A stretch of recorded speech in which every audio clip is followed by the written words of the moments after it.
Coucou mes coucous, bonjour, je suis heureuse que vous me recevez chez vous. Écoutez, j'ai eu toujours des messages personnels qui me touchent beaucoup. Et pour mes filles qui m'ont demandé, Tata, tu habites toi-même en Suisse, pourquoi est-ce que tu ne nous donnes pas les astuces pour le voyage? Alors je me suis dit, je vais saisir cette occasion pour vous donner des belles astuces. Les astuces qui ne sont pas n'importe lesquelles.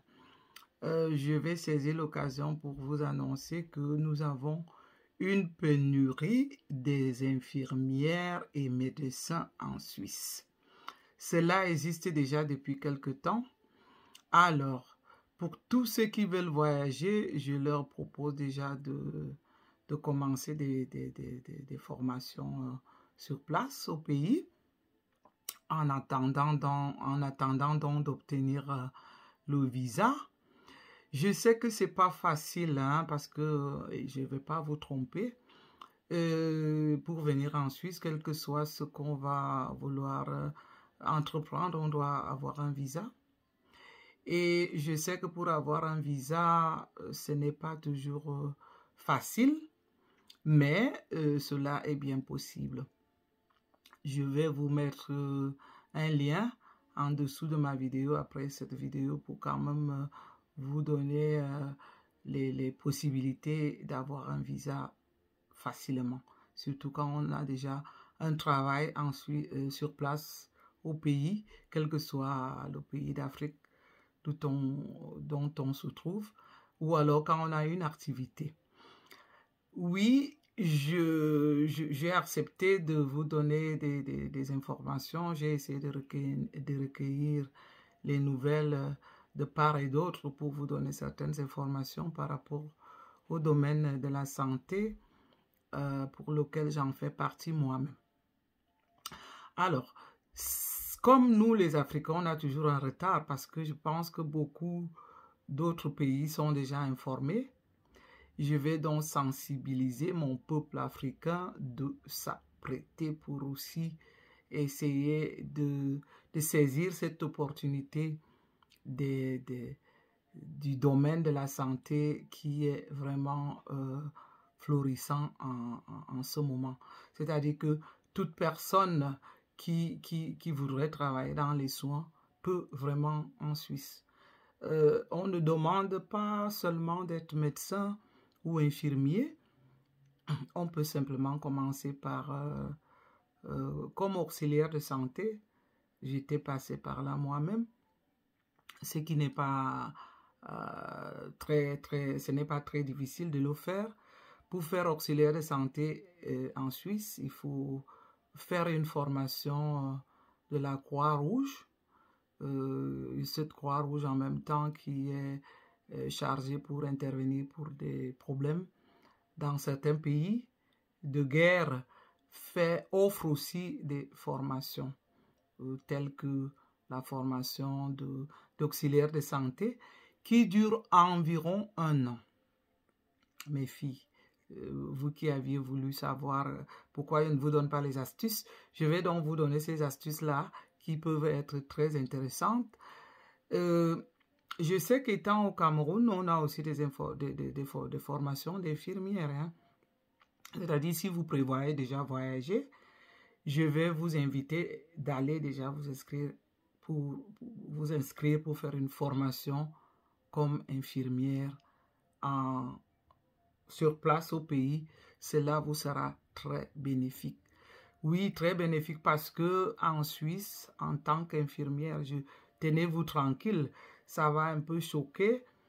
Je sais que c'est possible de gagner plus de 2 millions de francs CFA. Cela va vous choquer parce que étant déjà auxiliaire de santé, un salaire à 100% au début est proposé dans les 3 900 francs suisses. Quand vous vous imaginez que 1000 francs suisses, c'est déjà 600 francs CFA, donc on est autour de 2 millions par là. Mais alors, comme c'est des salaires bruts, vaut mieux l'annoncer, comme le titre l'a si bien dit, que oui, c'est possible de travailler en Suisse et gagner autour de 1 600 000 francs. Au minimum, hein, c'est-à-dire ce prix-là, je vous le mets en gage, c'est-à-dire que le minimum, même si on travaille 50%, oui, à partir de 50%, on peut déjà obtenir ce salaire-là. Alors, nous allons donc nous lancer. Pour les Africains qui vivent déjà en Europe ou en Suisse, cela est très facile. Il suffit donc d'aller sur son ordinateur, aller voir la formation de la Croix-Rouge comme auxiliaire de santé qui va durer environ 1 an. Et après la formation, on va vous proposer un stage dans un centre de santé ou dans un hôpital, parce que ces formations, on peut trouver de l'emploi partout avec. Et après ce stage d'environ 3 mois, si votre stage s'est bien déroulé, votre patron peut vous engager. Et à partir de là, on va partir, comme je l'ai dit, si on travaille à 100%, on va se situer entre, ça dépend hein, des employeurs, parce que vous savez, partout, le salaire se négocie. C'est-à-dire que votre employeur, ça dépend comment vous allez le convaincre, ça dépend de l'expérience que vous aurez. Donc, c'est pour ça que je vais situer ce début de salaire comme auxiliaire de santé, qui est un peu comme une aide infirmière, qui va se situer entre 3 500 francs suisses et le minimum de 3 500 francs suisses et plus. Maintenant, s'agissant donc de ceux qui vivent encore au pays, cela ne va pas être très facile, parce que pour le faire, il faut envisager de vous rendre pour envisager de vous rendre en Suisse, vous devriez vraiment avoir un visa. Et pour avoir un visa, il faut tout simplement que vous vous rendiez au consulat de Suisse le plus proche. Ce visa vous sera uniforme, permet à de nombreux ressortissants, les non-européens, de circuler et de séjourner pendant 90 jours maximum pour toute période de 180 jours à compter de la date d'entrée. Dans tout l'espace Schengen, qui compte 27 pays, tout séjour de plus de 90 jours, il faudra faire une demande de visa national, également appelé visa de type D. Voilà donc ce qui est pour le visa. J'ai essayé de vous rassembler ces informations. Suivez votre mode d'emploi pour demander un visa suisse de type C, c'est-à-dire courte durée. Donc, je vais, comme je vous l'ai dit, essayer de vous mettre ces informations dans un lien de cette vidéo. Je vais plus ou moins parler des ressortissants des pays membres de l'espace Schengen. Oui, ces ressortissants d'une 50aine de pays comme les États-Unis, le Canada, le Royaume-Uni, le Mexique, le Brésil, l'Australie et autres, le Japon, qui ont signé un accord d'exemption de visa avec l'Union européenne. Je cite ces pays, pourquoi? Parce que je me dis, si quelqu'un a cette possibilité de se retrouver dans l'un de ces pays, cette personne pourrait donc partir de cet accord d'exemption de visa avec l'Union européenne. Cependant, ils sont obligés de présenter un passeport valable au moins de 3 mois au-delà de la date de sortie prévue de l'espace Schengen. Il doit également avoir été délivré au moins de 10 ans auparavant. Important. À partir du mois depuis le mois de mai 2023 dernier, tous les ressortissants des pays exemptés de visa Schengen devront obligatoirement faire une demande en ligne d'autorisation de voyage pour venir en Europe, ils devront remplir un formulaire ETLA, Système européen d'information et d'autorisation.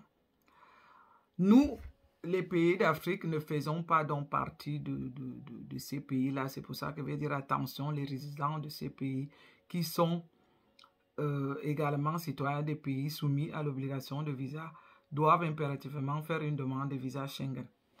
Nous, donc, maintenant, nous, on va donc être obligés, nous, les autres pays qui ne sont pas dans de cet espace Schengen, nos voyageurs qui déposent déjà d'un visa délivré par l'un de ces pays membres de l'espace Schengen, sous condition que leur séjour dans l'espace Schengen n'excède pas 90 jours par période de 180 jours.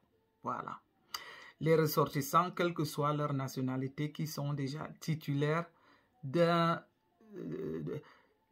titre de séjour suivant, livret pour étrangers B, autorisation de séjour, livret pour étrangers C, autorisation d'établissement, livret pour étrangers L, autorisation de courte durée, livret pour étrangers C, autorisation de séjour avec activité lucrative, carte de séjour du département fédéral des affaires étrangères. Oui, lorsqu'on l'entend, ça fait un peu peur, mais je sais qu'on peut y arriver. Donc, moi, essayant de vous faire bénéficier de ces occasions qui vont se présenter pour le travail dans le domaine des soins en Suisse, ce que je vais proposer, par exemple, aux ressortissants de mon pays d'origine, le Cameroun, d'être déjà, d'avoir une activité, que ce soit commercial ou un petit business, ou déjà avoir travaillé ou déjà avoir eu à faire une formation.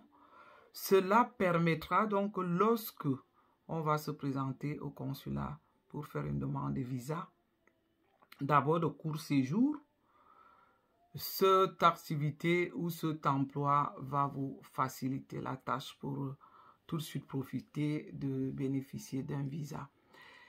Et pour la plupart des gens qui ont des familles en Suisse, la demande de visa pour la Suisse peut être déposée au plus tôt 6 mois avant la date de début du voyage prévu et au plus tard 15 jours avant.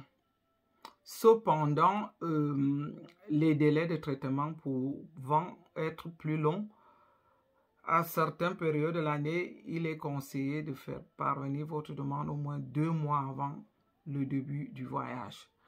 Selon votre lieu de résidence, vous pourrez déposer votre demande auprès de l'ambassade ou du consulat suisse auprès d'un prestataire mandaté par les autorités consulaires suisses et parfois sur Internet. Donc, pour expliquer que via le système de visa en ligne, pour connaître vos différentes options, rendez-vous sur le site swiss-visa.ch.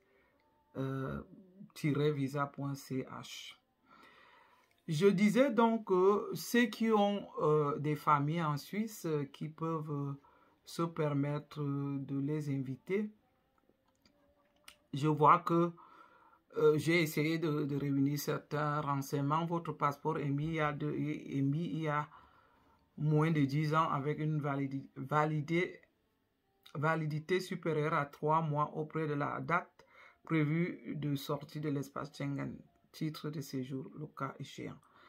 Ils vont donc vous demander un formulaire de demande de visa, je dis bien Schengen, court séjour dûment rempli et signé. 2 photos d'identité récentes, impérativement en couleur et sur fond blanc ou gris clair.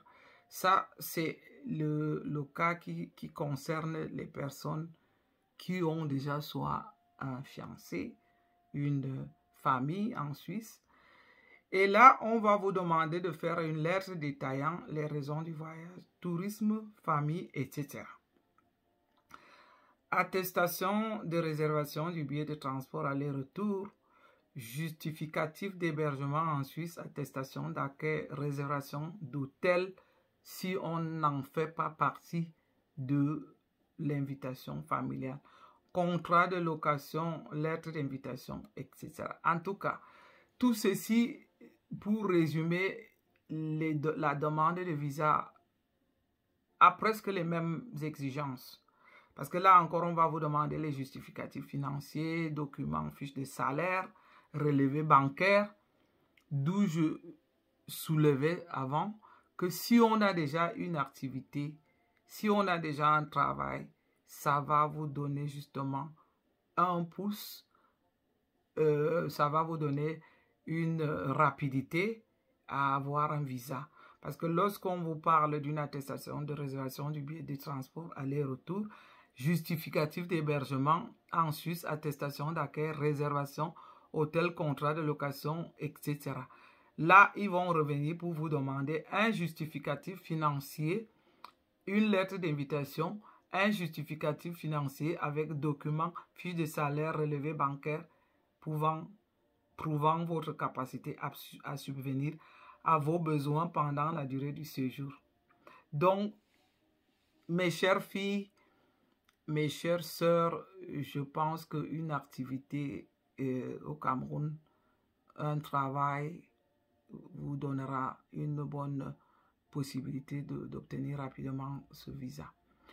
Donc, j'ai aussi vu qu'il y a une déclaration de prise en charge qui peut être exigée, c'est-à-dire votre hôte en Suisse, le cas échéant, devient votre garant et doit remplir un formulaire dans lequel il s'engage à assurer jusqu'à 30 000 francs suisses de frais non couverts ou au cours de votre séjour.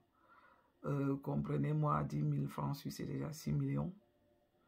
Ce qui veut dire que si on parle de 30 000 francs suisses, ça va déjà faire autour de 18 millions qu'on va exiger à votre membre de la famille en Suisse ou à on peut dire à un futur mari ou à un fiancé. Il y a aussi une attestation d'assurance voyage, elle est obligatoire et on doit la remplir. Il y a plusieurs critères pour être accepté. Couverture minimale de ces 30 000 euros. En cas de soins médicaux, hospitalisation, rapatriement médical, elle doit être validée par tous les pays de la zone Schengen et être valable pendant toute la durée de validité du visa. Je ne peux pas vous tromper, mes filles. Dans mon cas, lorsque je suis arrivée en Suisse, à cette époque, c'était facile. Aujourd'hui, les choses ont tellement changé. Mais je sais qu'avec cette pénurie de manque de travail dans les soins de santé, aujourd'hui, d'après les informations que j'ai recueillies, si on a déjà un job, un boulot sur place ou une activité peut quand même vous donner un avantage d'obtenir ce visa. Et comme on dit qu'il ne risque rien à rien, moi je le ferai volontiers parce que comme vous me l'avez si bien demandé de vous donner les astuces, parce que sans ces demandes dans mon inbox, je ne viendrai pas ici pour faire l'apologie du voyage en Suisse, non, parce que on a aussi beaucoup à faire sur place au pays. Mais il faut soulever quand même que s'il y a ce manque du personnel dans le domaine des soins de santé en Suisse, nous les Africains, on peut aussi profiter parce que, je vous ai dit, certains pays comme l'Inde, comme le Brésil, comme certains pays de l'Europe de l'Est, sont en permanence en train de profiter de ces emplois. Il y a que chez nous en Afrique, il y a un petit retard. C'est pour ça que je ne trouve pas mal que nous aussi, qu'on rentre un peu dans la course. Parce que vous savez, la vie aujourd'hui, c'est la course, hein, ça va à une vitesse Et il y a cette concurrence même de main-d'œuvre.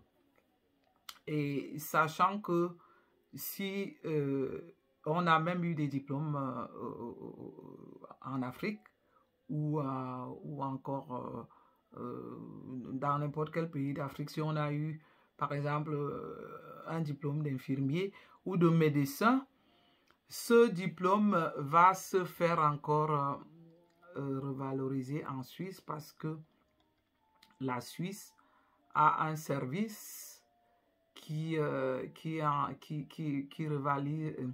doit revaloriser les diplômes, et cela vous sera indiqué en Suisse aussitôt que vous êtes déjà dans l'emploi. C'est-à-dire que votre chef va vous guider comment est-ce qu'on va faire pour valoriser son diplôme. Ça va être un peu, je reviens un tout petit peu en arrière, comme auxiliaire de santé Croix-Rouge. C'est un peu au grand public. La formation reconnue dans toute la Suisse s'adresse à des personnes qui se destinent à une activité professionnelle dans les soins ou qui souhaitent se préparer à la prise en charge de proches à domicile ou en institution. Soit aux personnes âgées et aux enfants, ces formations ont pour vocation de développer les compétences et les connaissances, les accompagnant, même il y a des enfants, personnes âgées, handicapées. Elles valorisent l'échange et le respect de dignité avec une attention particulière portée au bien-être de chacun. Toutes nos formations peuvent être adaptées à vos besoins. Voilà donc le plus important, parce que là, je dois vous préciser exactement en moyenne, un auxiliaire à domicile en Suisse ou dans un centre hospitalier gagne en moyenne 3 910 francs suisses par mois. Comme je vous l'ai dit, ce qui fait déjà autour de... Le calcul est facile, 1 000 francs suisses et 600 000 francs CFA. 2 000 francs, c'est déjà 1 800 000. 1 200 000, je m'excuse. 3 000, 1 800 000. Et puis les 910 francs suisses là vont aussi faire autour de 500 quelque chose de 1000.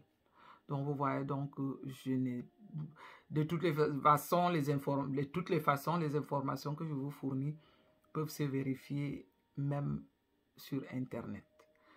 Maintenant, on peut commencer à travailler comme auxiliaire de santé et puis grimper par une formation interne qui est...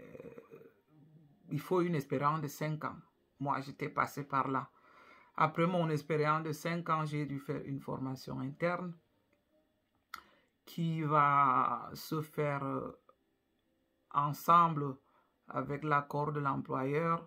C'est-à-dire que vous travaillez 50%, vous faites la formation de 50%. Et au cours donc de cette formation qui sera faite par les modules pour les adultes, vous allez devenir donc maintenant ce qu'on appelle assistante en soins communautaires.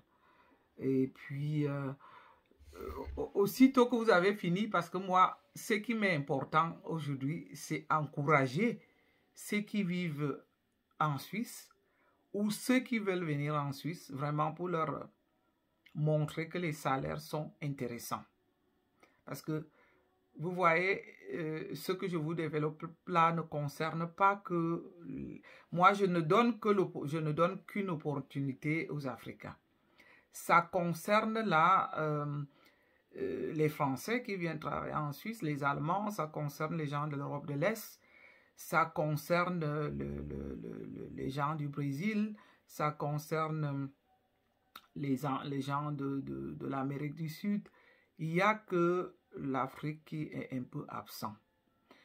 C'est pour ça que je disais bien qu'il faut que nous aussi on profite de cette pénurie qui est annoncée. Et on parle de 40 000 infirmières, comme je vous l'ai dit auparavant, et 5 000 médecins. Après, dans la formation interne, si on est déjà auxiliaire de santé, comme je l'ai si bien dit, on va devenir assistant dans son communautaire. Vous vous imaginez ce que ça va vous faire? Le salaire d'une assistante en son communautaire va être à 4 792 francs par mois au début de votre travail, c'est-à-dire après votre formation. Si vous travaillez, ça dépend des cantons, hein. Moi, je vis dans le canton de la Suisse allemande, où vous vous imaginez que j'ai dû encore me mettre à apprendre allemand, ce qui n'était pas du tout facile, et ce qui fait souvent aussi que je fais la confusion, même que la langue allemande n'est pas ma langue, mais le fait de la pratiquer tous les jours, parfois je me retrouve dans la confusion des mots français et des mots allemands. Imaginez-vous que après vous êtes fraîchement, vous venez de finir votre formation et qu'on vous propose ce salaire de 4 792 francs par mois, qui va donc évoluer au fur du temps avec les expériences que vous avez, et cela aussi va dépendre de votre employeur, où on va vous augmenter le salaire progressivement. Donc, ce qui veut dire que quelqu'un qui a une expérience, je vais donner un exemple simple de 5 ans, peut déjà se retrouver peut-être 6 000 francs suisses de salaire à 100%, hein, comme assistante en son communautaire. Ça va donc dépendre parce que en Europe, le travail est beaucoup partagé. Et vous pouvez décider de travailler à 100%. Alors, vous allez avoir ce salaire de 6 000 francs, par exemple. Et si vous décidez de travailler à 80%, avant de faire mes derniers enfants, je travaille à 80%. Ce qui va donc faire que les employeurs profitent. Parce que dès que vous baissez votre taux de travail, ce sont eux qui vont maintenant donc proposer un salaire.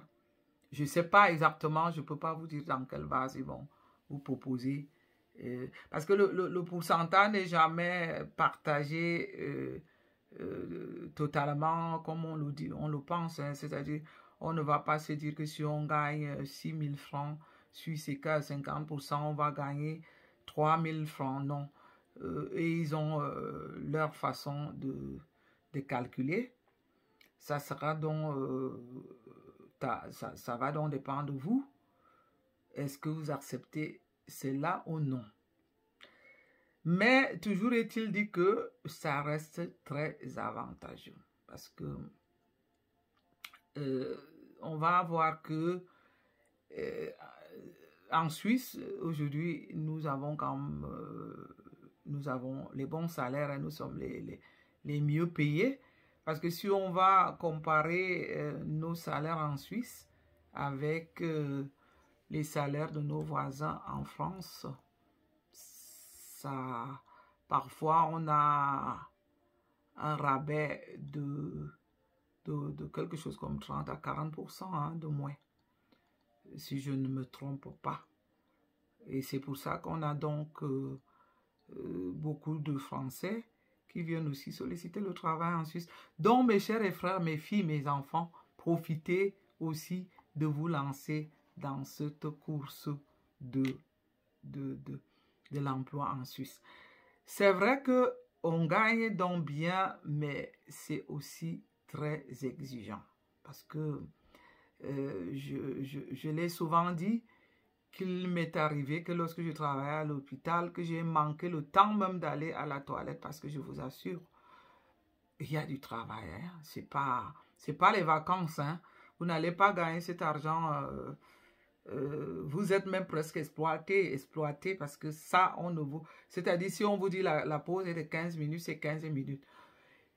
Là, par exemple, je vais vous parler des 5 étapes de réflexion parce que ces 5 étapes listées ci-dessous fournissent des pistes de réflexion afin d'évaluer sa situation professionnelle et privée en vue d'une évolution professionnelle.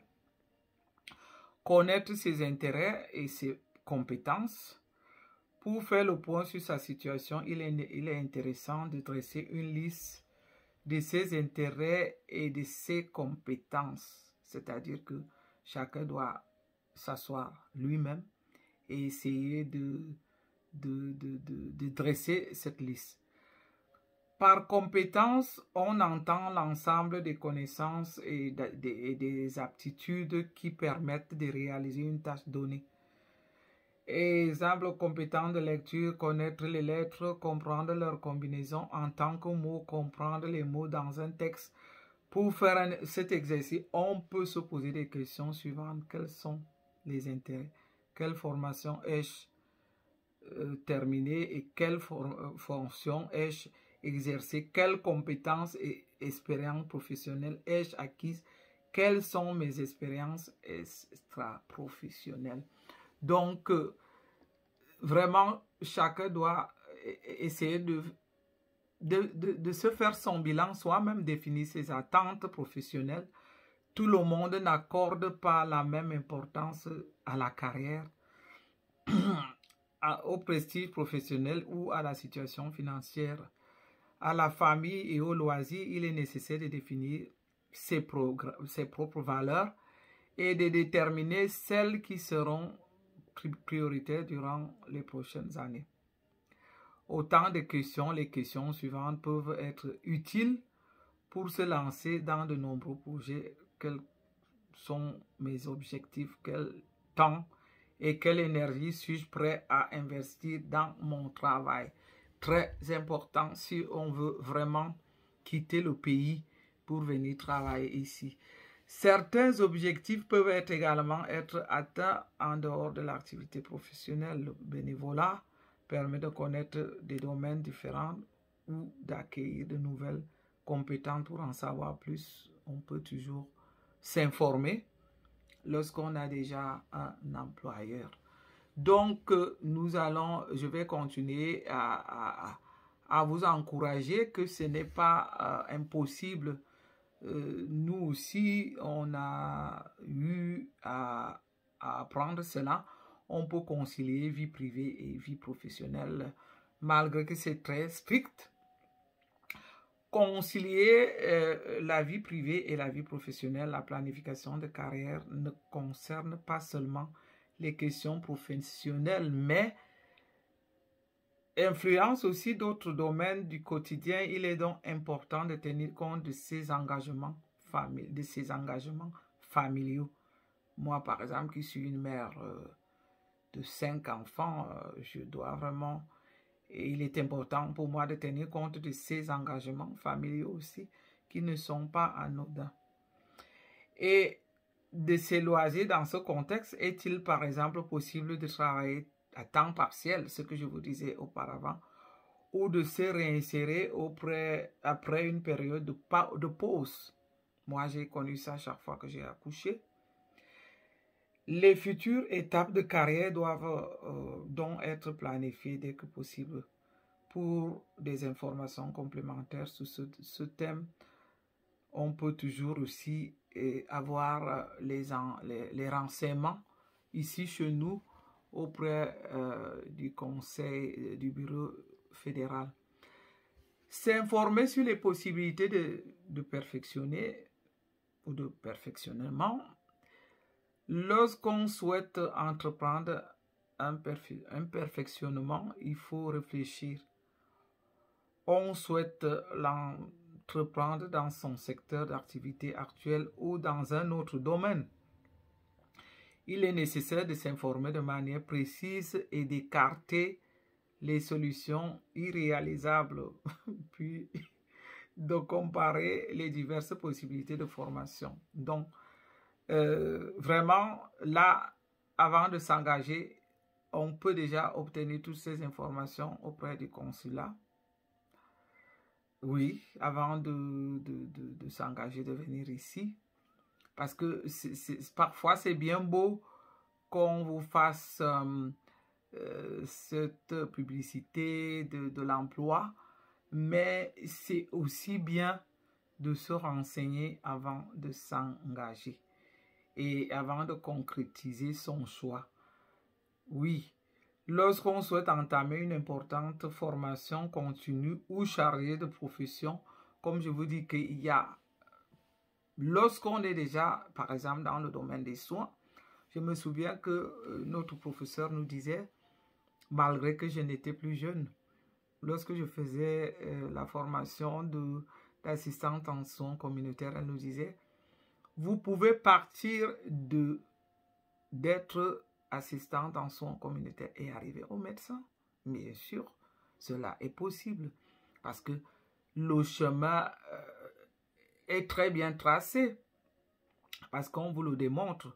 On fait des formations internes, c'est-à-dire vous allez partir d'être assistante en soins communautaires et puis évoluer à faire une maturité professionnelle pour devenir infirmière diplômée. Et avec la maturité professionnelle, imaginez-vous pour les enfants un peu recalcitrants, tels qui ne trouvent pas l'importance tout de suite d'aller au gymnasium, qui est un peu comme le lycée, parce que là, c'est pour les enfants vraiment brillants. Ces enfants se rattrapent la plupart du temps en se réinsérant dans des formations comme ça, internes. C'est-à-dire qu'ils commencent un apprentissage et puis ils vont se réinsérer dans ces formations internes.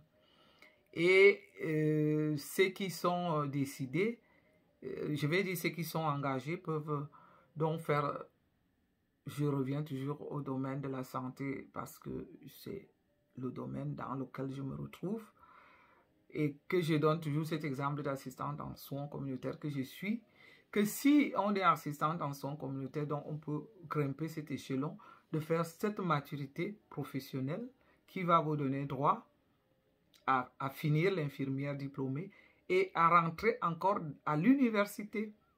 Alors, si on est à la vingtaine, on va encore donc rentrer dans l'université et faire les 5 à 6 ans pour finir aussi par devenir médecin. Malheureusement, j'étais assez vieille pour le faire. Et à cause de la langue, je ne me voyais pas en train de progresser. Oui, par moments, j'ai souhaité, là on va un peu parler un peu de moi de façon privée. J'ai toujours imaginé que si j'étais jeune et qu'il fallait aussi me réinsérer dans ces formations, je devrais être obligé d'aller le faire à Genève ou Lausanne, là où on parle français. Et alors, comme on disait tout à l'heure, il faut concilier vie privée et vie professionnelle. Trop d'embûches, parce que ce n'est pas facile comme ça pour une maman de se décider de se lever un beau matin pour quitter de son canton, comme moi qui habite le canton allemand, pour se décider d'aller dans le canton de Genève. Cela aussi est aussi comme, on pourrait dire, comme si on voyageait. Il y a tous ces préparatifs, ça ne peut pas se faire, c'est presque, on peut le faire si on n'est pas si on n'est pas marié, si on n'a pas une vie de couple, si on n'a pas d'enfants. Mais lorsqu'on a déjà une vie de couple et qu'on a des enfants, cela s'avère donc très difficile. Et moi, j'ai dû m'arrêter seulement à mon niveau simple, dont j'en suis fier. Parce que il faut dire que nous sommes environ, nous nous connaissons, je dis bonjour à toutes mes collègues et sœurs qui avions fait cette formation en Suisse allemand. On devrait se faire féliciter parce que ce n'était pas facile. Parce que imaginez-vous que lorsqu'on fait des formations comme ça, pendant que les autres sont en train de se former, Nous, on est, par exemple, en train de faire que la traduction. Parce que pendant qu'ils avancent dans le cours, nous, on a des retards parce qu'on essaie déjà de traduire les textes. Et travailler vraiment dans les soins, ça nécessite de bien comprendre ce qu'on a appris.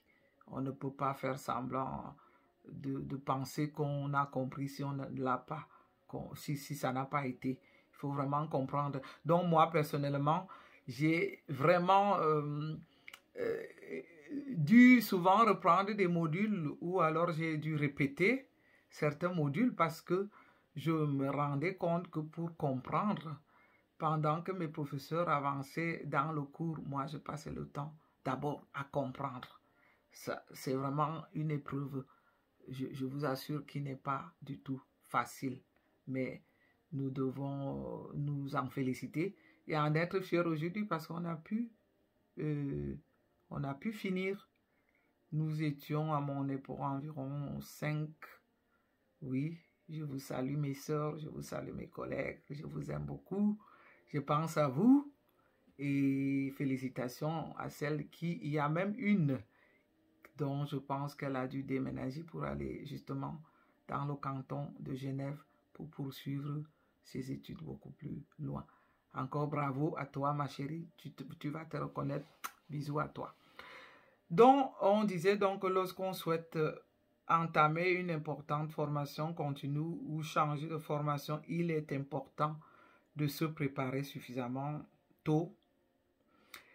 Il y a la phase de réalisation demande souvent plusieurs mois car il est nécessaire de prendre en considération divers aspects. Et ces aspects, ils sont, on va les citer tels que les coûts.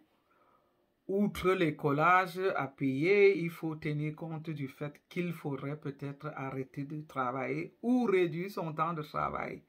Ce qui a été, comme je vous le disais, mon cas de travail à 50% et de faire la formation à 50%. Ce qui diminuera les revenus disponibles. Au besoin, il faudra constituer une épargne bien avant le début de la formation. C'est ce que je vous disais avant. Il faut, avant que vous ne quittiez l'Afrique, vraiment là, il faut dire que c'est un challenge. Il y a la possibilité de venir travailler ensuite, de gagner de l'argent, mais il faut vraiment déjà prendre le temps de s'informer sur les possibilités de perfectionnement.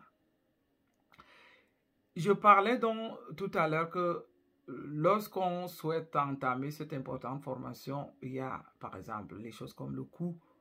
Parce que si on est adulte, l'âge c'est un domaine important, un passage important que j'aurais pu oublier.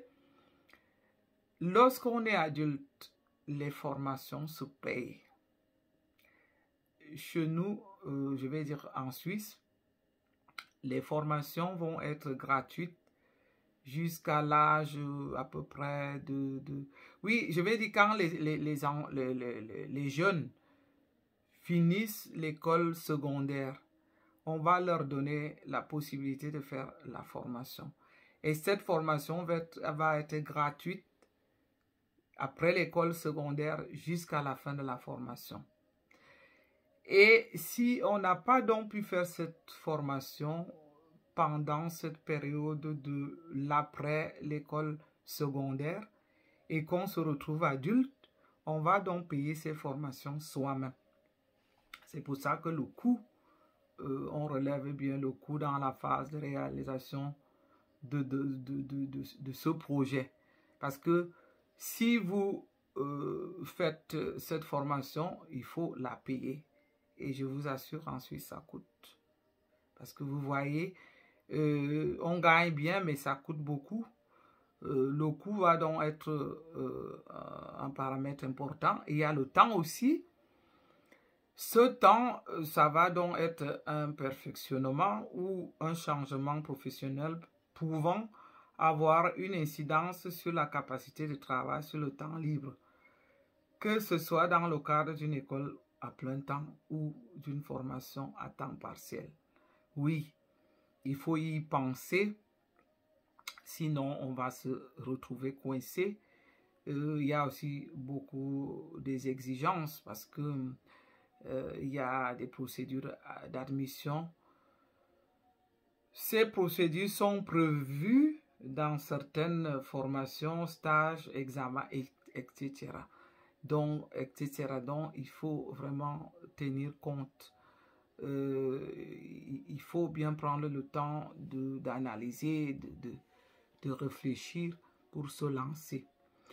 Il y a parfois où on doit vous mettre dans la liste d'attente pour certaines formations. Lorsqu'il y a plus d'inscriptions que de places disponibles, les institutions doivent mettre les nouveaux candidats sur la liste d'attente, ce qui peut retarder le début de sa formation. Il est donc important de s'informer, comme je le disais, suffisamment à l'avance lorsqu'on projette un perfectionnement ou un changement professionnel. Il faut vraiment se renseigner. Le bénévolat existe aussi, donc le bénévolat peut aussi faciliter l'accès à certaines formations continues, comme par exemple à la Croix-Rouge, vous pouvez bien solliciter de faire le bénévolat, ou à un nouveau domaine professionnel. Il permet d'acquérir ou de développer des compétences. Voilà. Donc, mes filles chéries, vous qui êtes donc intéressées, il y a une qui m'a un peu soufflé que tata, il y a quelqu'un qui s'intéresse à moi. Oui. Alors, je vais te dire, ma fille, toi qui as donc déjà ces petits fiancés qui s'intéressent à toi, tu sais, je vais te donner comme conseil. On a un peu parlé qu'il prenait soin de toi, qu'il t'envoyait un peu d'argent. Alors, essaie de voir, parce que souvent, ça peut se passer que lorsque le fiancé s'intéresse à toi, il va maintenant financer pendant que tu es encore loin. Donc, si ça dépend de comment est-ce que vous vous êtes entendu, je pourrais donc déjà te conseiller de t'engager. Soit, comme je dis, à faire une petite formation, à regarder. Ça dépend combien de temps. Tu m'as dit qu'il devrait voyager sur place au pays. Même si c'est déjà prévu, mais ça n'empêche quand même de démarrer, de se renseigner et de faire une formation déjà d'infirmière. Hein. On n'est pas obligé de le faire. Je ne sais pas, chez nous au Cameroun, en ce moment, j'ai vu simplement des concours d'infirmières. Je ne sais pas s'il y a aussi des aides-soignantes. Donc, dans le cas où il y aurait des aides-soignantes, il ne faut pas se priver de commencer, même par le concours d'aide-soignante. Déjà, vraiment saisir cette opportunité. Comme ça permet que lorsque la possibilité de voyager va arriver, que tu puisses vraiment venir déjà étant prêt pour te réinsérer. Et avant, j'ai aussi parlé donc du fait qu'on peut reconnaître les diplômes en Suisse. Il y a par exemple un diplôme comme le diplôme de médecin va se faire reconnaître en Suisse systématiquement. Oui, donc pour nos médecins qui s'intéresseraient, ils n'ont pas à se faire du souci. Aussi bien qu'ils seront sur place, leur diplôme va se faire reconnaître. J'ai essayé de préparer cette vidéo avec quelques informations.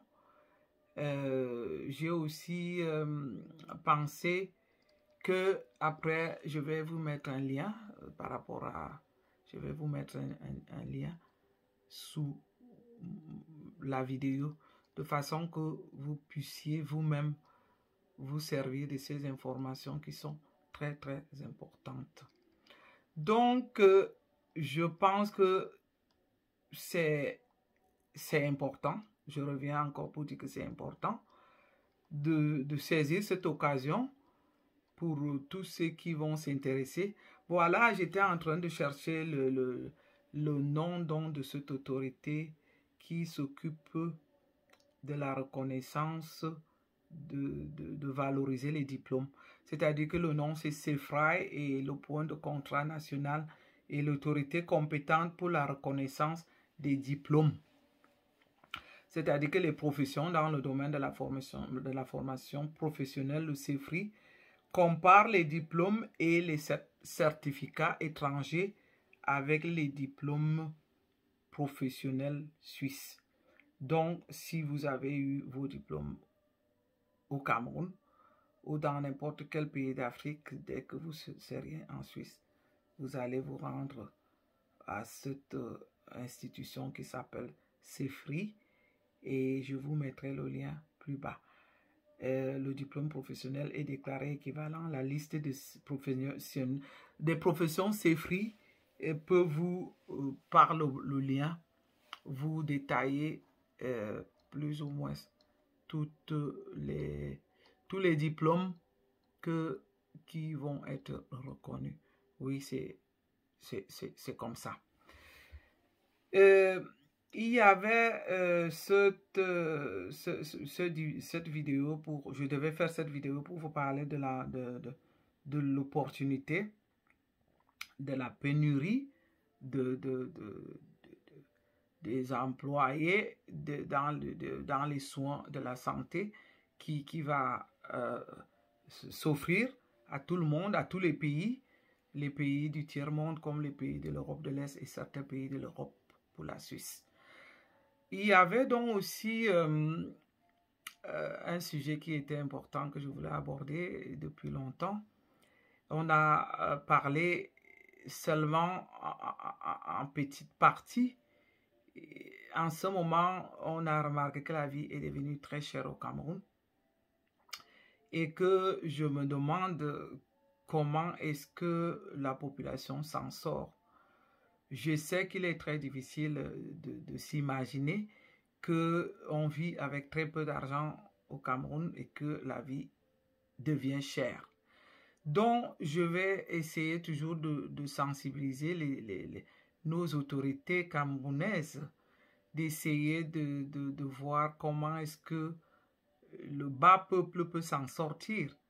Parce que dans les pays européens comme où nous nous retrouvons, on a souvent certains centres comme la Croix-Rouge qui a des magasins où on peut vendre les denrées alimentaires qui sont recueillies des grands magasins, des supermarchés.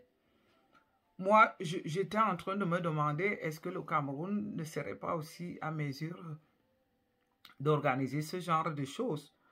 On travaille quand même avec des grands supermarchés dont je ne vais pas nommer ici, parce que si je commence à les nommer, je leur ferai une très grande publicité. Les supermarchés ne vendent jamais tous les produits. Il y a toujours des produits avariés et il y a aussi des produits qui sont à quelques 2-3 jours de la date je vais dire, d'être périmés. Les magasins en Europe le font pour les gens pauvres, c'est-à-dire essayer d'organiser 2 ou 3 centres de regroupement des denrées alimentaires qui seront vendus à bas prix. Certains denrées même aussi venant des grands agriculteurs. Comme avant on avait, je ne sais plus comment ça s'appelait, Economa, voilà, le nom me vient. Est-ce que cela ne serait pas possible que les autorités camerounaises se voient en train d'organiser ce genre de denrées alimentaires comme on avait à l'époque Economa, ou ça sera spécialement vendu aux gens les plus démunis. Parce que c'est tous les jours que je reçois cette demande de la vie chère dans mon inbox. Je salue ma nièce là, je te fais un coucou. Toi qui m'as dit, Tata, parle un peu de cette histoire de la vie chère.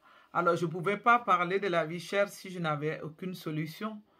J'essaie de me demander si ma petite voix sera entendue. Je pense qu'il est possible d'envisager de récolter les denrées pas avaries, qui sont des avaries, mais qui sont à quelques jours d'être périmés des grands magasins, de nos supermarchés.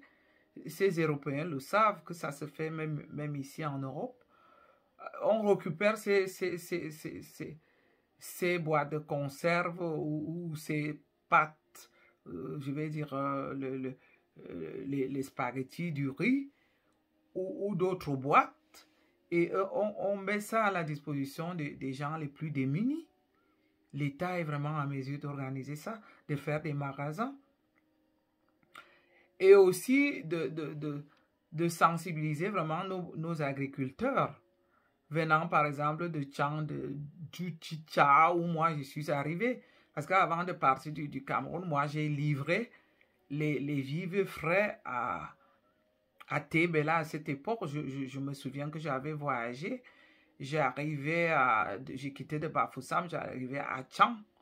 J'ai vu des grands champs, vraiment des champs de façon industrielle, qui ont même aussi des denrées qui ne sont pas toujours vendues. L'État pourrait bien se charger d'envoyer, de profiter, soit des camions qui viennent à Yaoundé, qui amènent ces denrées, et ils les versent quelque part dans un magasin, et les gens démunis vont maintenant les acheter à vil prix. Par exemple, dans les seaux, faire des seaux de manioc, faire des seaux de poireaux ou de tomates. Vraiment, ça va aider. Parce que là, à l'allure où nous allons, c'est grave. On ne sait pas comment est-ce que les populations se débrouillent pour s'en sortir. Ça va de mal en pire. Parce que si il est vrai qu'on a augmenté le SMIC à 40 000, 30, 38 ou 39, on peut arrondir à 40 000. Mais vraiment, comment est-ce qu'on peut s'en sortir avec 40 000 francs de salaire si on doit payer le loyer, si on doit s'occuper de ses soins de santé, si on doit s'habiller, si on doit... Là, on ne parle même plus de loisirs, parce que ce genre de salaire, je n'imagine pas qu'on puisse penser de faire un loisir avec ce genre de salaire. Donc, je vais vous laisser aussi la possibilité de me suggérer des idées. L'autre fois, j'avais fait une petite vidéo où j'ai dit que la vie était chère au Cameroun. Qu'est-ce que vous en pensez? Donnez-moi des solutions. Moi-même, je n'en ai pas beaucoup.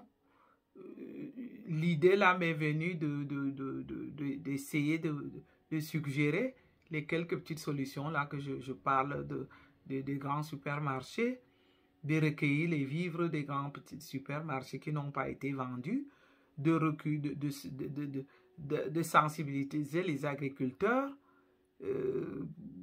Parfois même, moi j'ai remarqué quand j'allais à Tchang, que lorsque j'avais fait des commandes, par exemple, des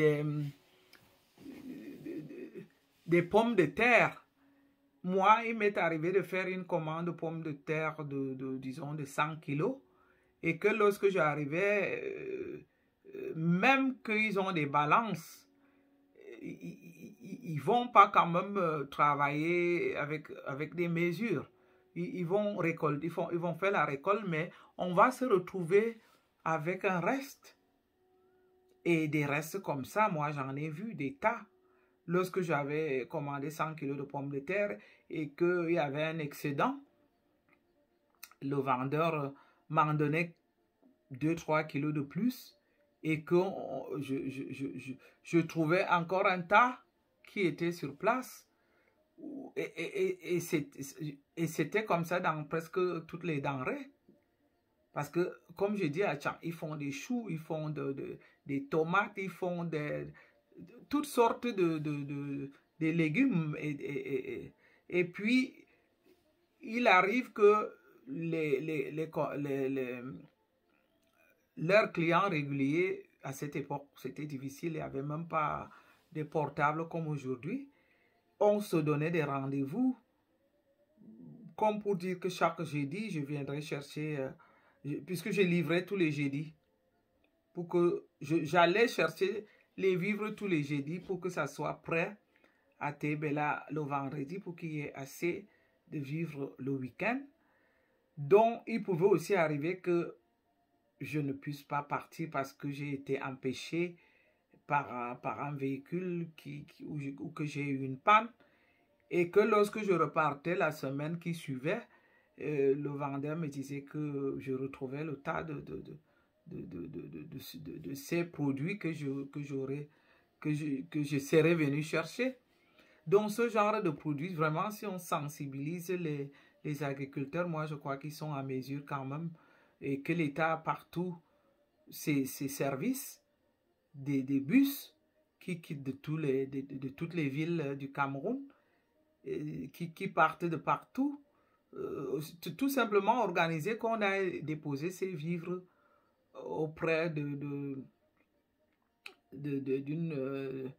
station de voyage et que le bus qui aurait la place pourrait transporter ces vivres et peut-être aussi motiver un peu ce bus. Ce n'est que des suggestions, ce n'est que des idées, hein, je ne sais pas moi, ce n'est que des idées. Maintenant, c'est à voir qu'est-ce qu'on pourrait vraiment proposer par rapport à ce problème de vie chère. C'est vrai que je n'ai pas énuméré les titres de cette vidéo. Il y a donc d'une part ce problème de la vie chère. De l'autre part, il y a de nouveau le problème du tribalisme qui surgit. Le tribalisme revient en force. Chers frères et sœurs, je voudrais vous mettre vraiment le dos sur le mur. Vous dire que vous êtes en train de préparer une bombe en douce, en silence. Je vous assure, dites-vous que la bombe que vous êtes en train de préparer en silence là, lorsqu'elle va exploser sur votre visage, moi je ne vous laisserai pas tranquille hein, si je vis. Je viendrai vous le rappeler ici que je vous tiendrai responsable. Parce que voyez-vous, nous sommes tous frères et sœurs. On peut parler de lutte politique, on peut parler de réussite dans les différentes régions du pays ou dans les différentes tribus. Mais est-ce qu'on a vraiment besoin de se déchirer, de semer la haine à ce point? Parce que aujourd'hui, ceux qui sèment la haine, ils n'ont plus de jeunes. Ça devient même pour eux quelque chose de normal. Ah non, c'est pas normal du tout. C'est pas normal. Quand je suis ces paroles si violentes, il y a une vidéo qui a circulé la semaine dernière venant du nord-ouest et du sud ou du sud-ouest où un bonhomme parlait en piguine, soit disant qu'il était en train de rechercher les ressortissants, les Bamileke, et que quelqu'un a pris soin. Voyons, cette vidéo a été faite, soit disant par les anglophones. Mais c'est lui qui a pris la peine de l'expliquer en français, a bien pris le soin d'expliquer. C'est dommage que je fais la vidéo avec mon téléphone. je pourrais vous le mettre sous le lien, que si quelqu'un connaît un frère Bamileke qui habiterait tel ou tel quartier, cette personne est priée de lui en informer de quitter le quartier. Mais est-ce qu'on a besoin vraiment de cette vidéo qui circule partout? Mais ça fait honte, c'est d'un ridicule qui n'a pas de nom. Je fais des vidéos comme celle que je fais là. Personne ne va la transmettre. Parce que si on va parler des choses importantes, ça n'intéresse personne. Mais c'est terrible. C'est même si minable que lorsqu'une vidéo, lorsque les gens vont introduire une vidéo de tribalisme, cette vidéo va circuler, on va l'échanger, tout le monde va le recevoir dans son inbox. Mais où allons-nous comme ça?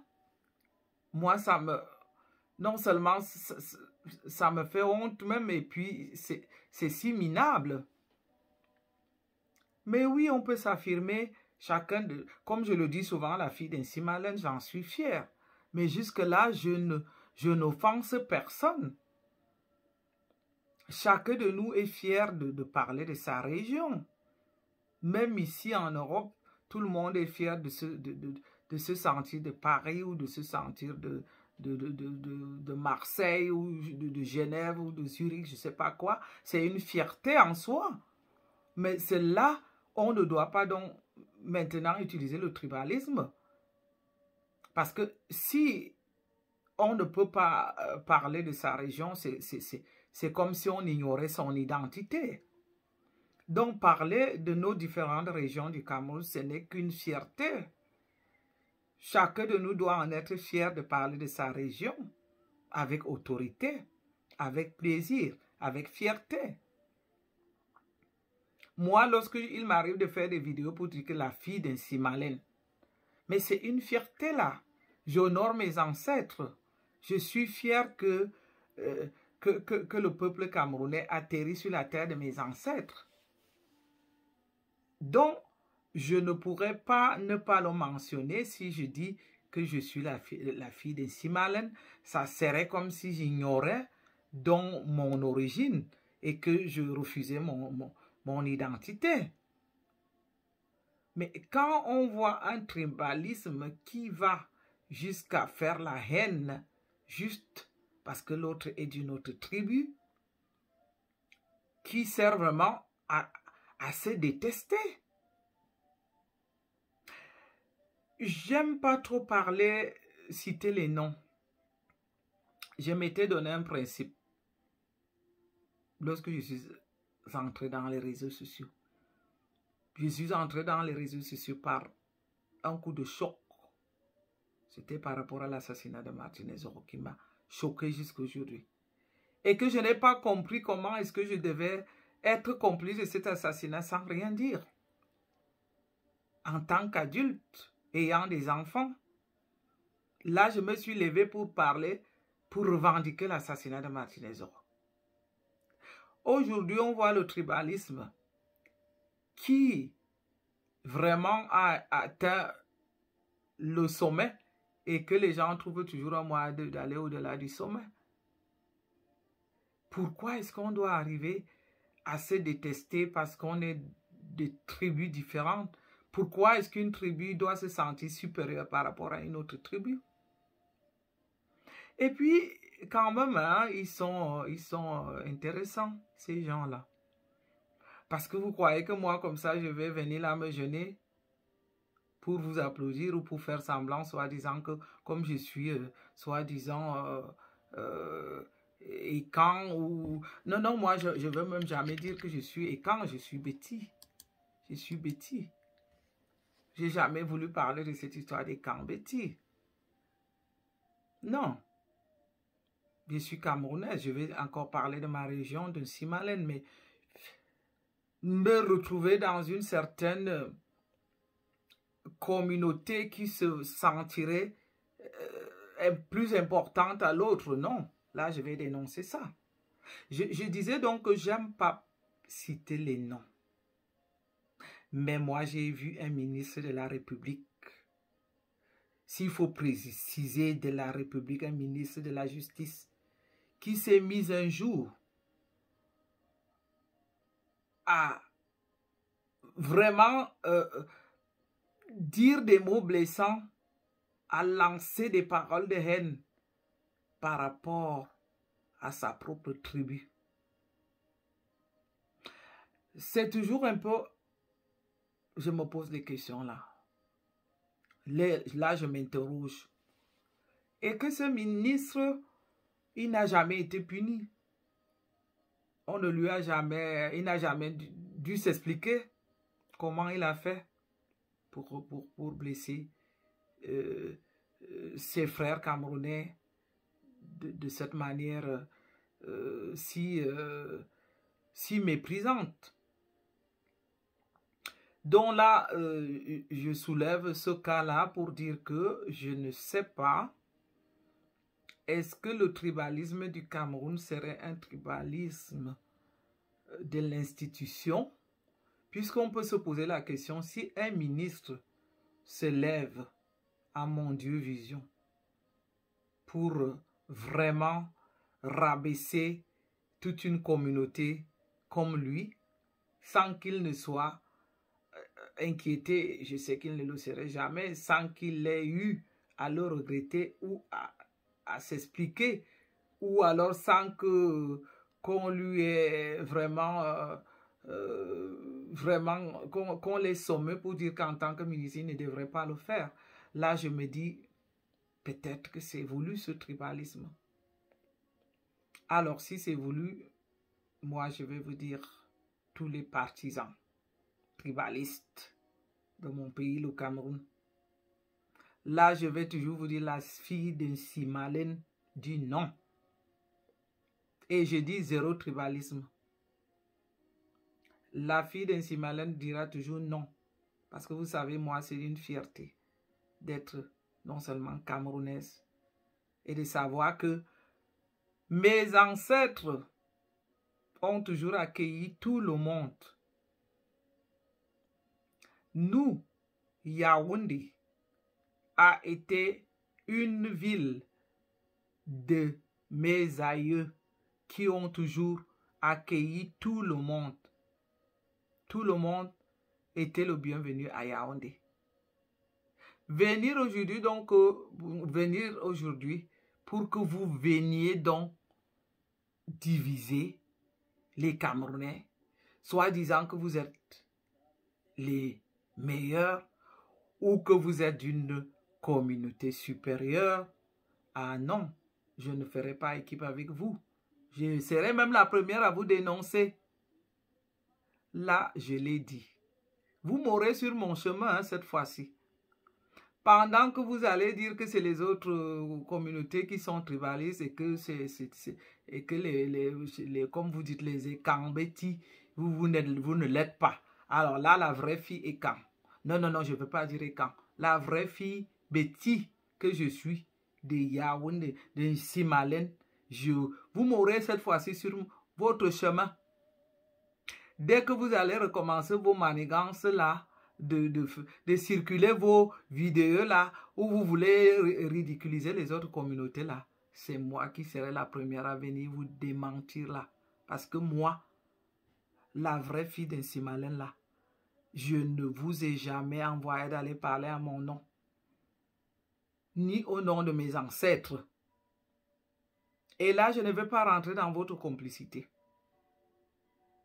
Dès que, je vais vraiment vous le dire, préparez-vous. Dès que maintenant vos vidéos de tribalisme circulent et que vous pensez dire que c'est les autres communautés et que c'est les bécans machin, je viendrai donc en tant que petit vous démentir que non. C'est pas tous les petits qui vous envoient faire ces choses-là. Arrêtez de parler au nom des autres petits. Déjà, je l'ai dit sur la vidéo précédente. Je suis venu aujourd'hui parler d'un sujet très intéressant. Un sujet des emplois. J'étais un peu calme, mais c'est vrai que lorsque on revient à cette montée du tribalisme, ça me révolte. Et du coup, je change de tempérament. Je deviens beaucoup plus, je vais dire, agité. Parce que je peux développer le sujet d'emploi comme je l'ai fait avant, étant tout calme. Mais lorsque je me rends compte que certains sont là pour faire du mal aux autres, soit disant qu'ils font partie d'une communauté supérieure à l'autre, je dis non. Et vous là, en plus, vous vivez en Europe. Je ne vous comprends pas. Vous devenez tribalistes entre vous, les Noirs. Mais si les Blancs, alors, vous traitez comme vous traitez vos frères, juste parce qu'ils sont d'une autre communauté. Seriez-vous ces grands messieurs et grandes dames là qui allaient gonfler dans mon village en Simalène quand vous arrivez? Parce que là, vous êtes en train de tribaliser les autres et que vous êtes étrangers en plus chez les Européens, chez les Blancs. Comment sentez... Je ne vous comprends pas. Comment vous vous sentez même ici? Non seulement que vous êtes étranger d'une autre couleur et que vous vous êtes bien intégré là. Oui, il y a les racistes, je sais. Mais c'est justement à cause de ça qu'on devrait faire attention. Parce que nous, on vit déjà ce racisme ici. Comment est-ce que c'est possible même qu'on quitte encore l'Europe et qu'on aille tribaliser nos frères, nos frères et sœurs, soi-disant qui sont d'une autre communauté? Mais c'est du rêve. C'est comme si je rêvais. C'est comme si c'était le film. Je ne peux pas croire que c'est la réalité. Que les gens vivent dans des pays d'Occident où on est tout le temps, où on a tout le temps le racisme et qu'il est quand même le toupet d'aller encore tribaliser ceux qui sont leurs frères, qui sont restés sur place, ou qu'il a encore tribalisé leurs propres frères aussi qui sont en Europe comme eux. Non. Moi, je crois que c'est vraiment une question là de frustrer. Mais alors, si on est frustré, on n'a qu'à se donner la main. Puisqu'on est déjà frustré ici par le racisme. Raison pour laquelle il faudrait qu'on se donne la main. On ne peut pas vivre de racisme, de ce manque d'affection, de collaboration tous les jours et se permettre maintenant encore d'être tribaliste. Vous allez m'expliquer ça comment? C'est comme l'autre là avait chanté, ça a déjà commencé. Voilà ça. On appelle ça comment? Vous voyez, chaque chanson a vraiment toujours une signification. Mon frère avait demandé qu'on appelle ça. Vous appelez ça comment? Vous vivez le racisme cru de l'Europe tous les jours. C'est encore vous qui fabriquez le tribalisme pour l'amener dans votre pays. Vous appelez ça comment? Donc, c'était vraiment important pour moi encore de souligner ce cas de tribalisme que je vais toujours soulever et soulever parce que j'ai dû danser Charlotte du Panda. Et pour leur demander, qu'est-ce qu'on va dire, vous les tribalistes là, qu'est-ce qu'on doit dire qu'est-ce qu'on doit dire aux tribalistes? Que laissez-nous la paix. Il n'y a pas de place pour la haine. On s'en fout. Je suis désolée, ma voix ne donne pas aujourd'hui. Hein, j'ai une grippe. Sinon, j'allais chanter. J'allais chanter. Qu'est-ce qu'on dit aux tribalistes? Qu'il n'y a pas de place pour la haine. On s'en fout. Comment même on peut dire ça? Qu'est-ce qu'on doit dire aux tribalistes? Ne tissez pas la haine. On s'en fout. Voilà. Même si je n'arrive pas à chanter, mais je crois que le message passe. Vraiment, ne tissez pas la haine. Donc, le Cameroun, surtout, je les vois, ceux qui font la politique ne parlent que du vivre ensemble, que le Cameroun est un et indivisible. Et c'est les mêmes qui arrivent quand même à glisser les mots de tribalisme par-ci et par-là, soit par leur comportement, soit par leur dire. Non, de toutes les façons, Yaoundé sera toujours la ville d'accueil, la ville de mes ancêtres, la ville d'accueil de mes ancêtres. Et puis là, vous là même faites attention parce que comme vous tribalisez les autres communautés là, nous-mêmes là, des Yaoundé, nous sommes tranquilles, on vous regarde. Nous, on ne vous envoie pas d'aller parler à notre nom. Hein. Et il ne faudrait pas aussi que nous, on vous tribalise. Parce que nos ancêtres, mon grand-père ou mon père qui venait de perdre, que je venais de perdre, paix à son âme, qui est allé se reposer en paix, qui a accueilli tout le monde dans sa terre natale. S'il revenait aujourd'hui, écoutez que vous là, parfois vous êtes même des ressortissants, je ne sais de quel village au fond d'une brousse quelque part, vous venez par là à Yaoundé au nom des bêtis. Arrêtez ça. Arrêtez ça vraiment. Parce que moi, je vous dis que je ne vais pas vous faire cadeau. Hein? Parce que quand vous allez continuer à tribaliser les autres comme ça, moi, je ne vais jamais vous tribaliser, mais je vais vous dire donc au lieu de venir tribaliser les gens, allez parler dans vos villages en ce moment-là. Parce que nous, à Yaoundé, c'est le vivre ensemble. C'est la porte d'accueil. C'est la porte d'entrée. Tout citoyen camerounais doit se sentir chez lui, chez nous, à Yaoundé.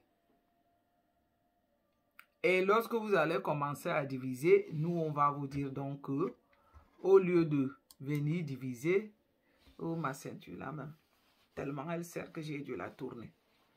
Au lieu de venir diviser donc, puisque vous vous sentez donc beaucoup plus important que les autres, comme ça, chacun va rentrer dans son village en brousse là-bas, aller parler dans sa forêt. Parce que je vous vois vous agiter là, vous qui vous agitez là. Les vrais Yaoundé même ne sont pas pour le tribalisme. Je ne veux pas aller parler pour les Douala, je parle déjà pour le cas des Yaoundé. Parce que c'est vous qui parlez des Kambeti là. Quand je vous regarde vos têtes, vous qui dites là que vous êtes des Kambeti, il y a quelques rares qui sont des Yaoundé. Hein. Vous savez. Moi, je les connais bien, les Yaoundéens. Les natifs de Yaoundé. Et c'est rare que ces natifs de Yaoundé se lèvent pour parler du tribalisme.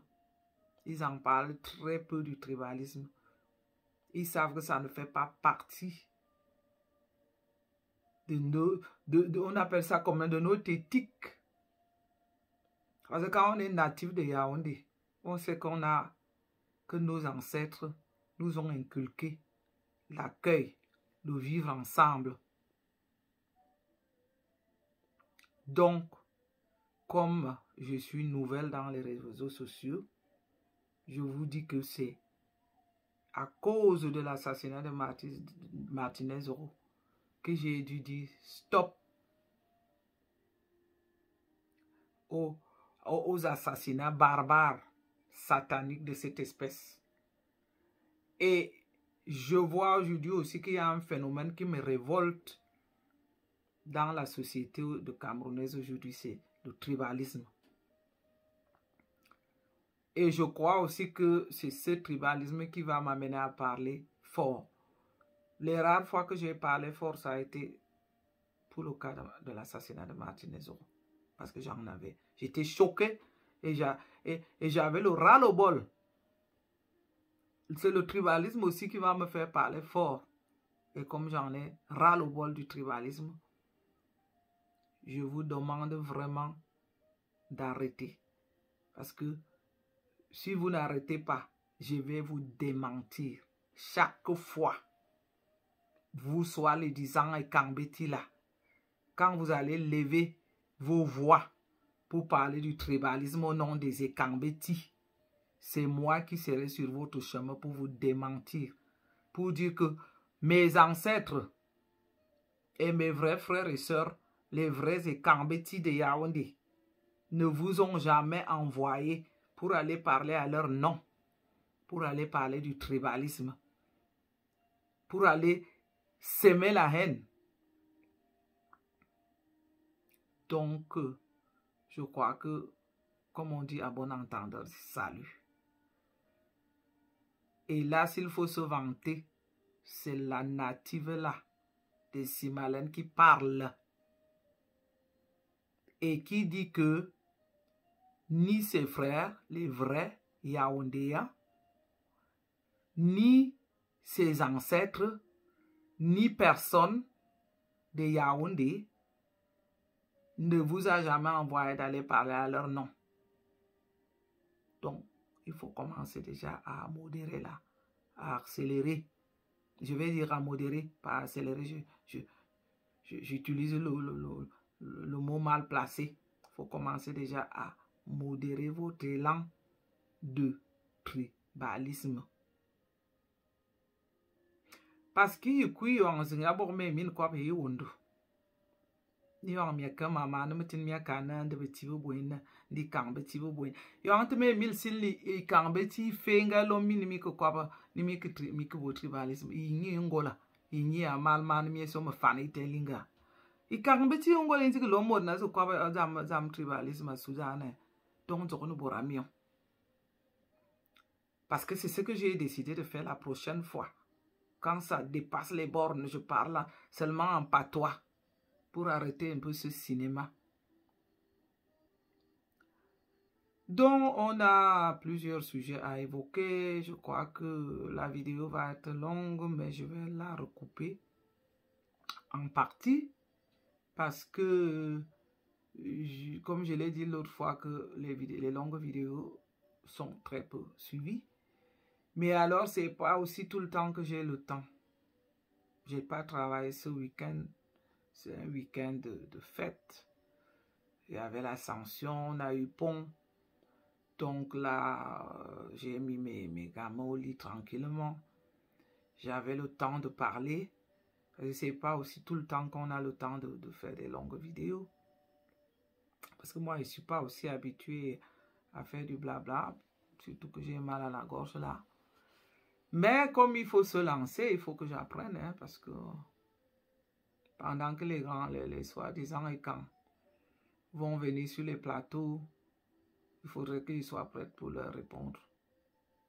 Donc, je dois vraiment m'entraîner. Je dois entraîner ma voix là, qui ne donne pas. Oui, qu'est-ce qu'on pourrait encore aborder comme sujet? C'est dommage, je ne peux pas encore faire les directs parce que lorsque j'aurai la possibilité de faire les directs, je pourrais demander quel est le sujet qui serait intéressant encore aujourd'hui. À mon avis, à ma connaissance, je ne vois pas. Donc, je vais devoir m'arrêter là pour ce soir. Je vais vous souhaiter une agréable nuit. Parce que c'est quand même déjà la soirée. Hein. Nous sommes là déjà à la fin de la soirée. Parce qu'on ne peut plus vous souhaiter une bonne journée. Parce qu'on tend plutôt à la tombée de la nuit. Je vous souhaite tout de bon. Et bon visionnage. Et j'allais oublier quelque chose d'important. Et abonnez-vous massivement à ma page. Si vous êtes de passage par là. Abonnez-vous. Sinon, comment je viendrai parler alors? Moi, j'ai dit maintenant que la fille d'Nsimalène ne va plus laisser les soisiers Kambeti. Il faut qu'elle soit prête pour venir leur répondre. Dardar. Donc, abonnez-vous. Ça va chauffer. Parce que là, je pense que le sujet qui va rester sur les réseaux sociaux, cette fois-ci, ça sera le tribalisme.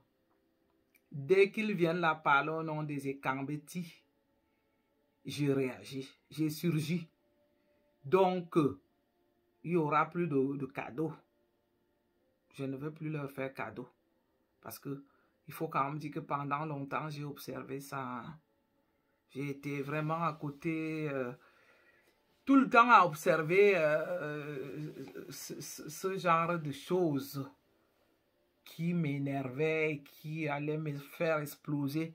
Là, j'ai décidé de réagir.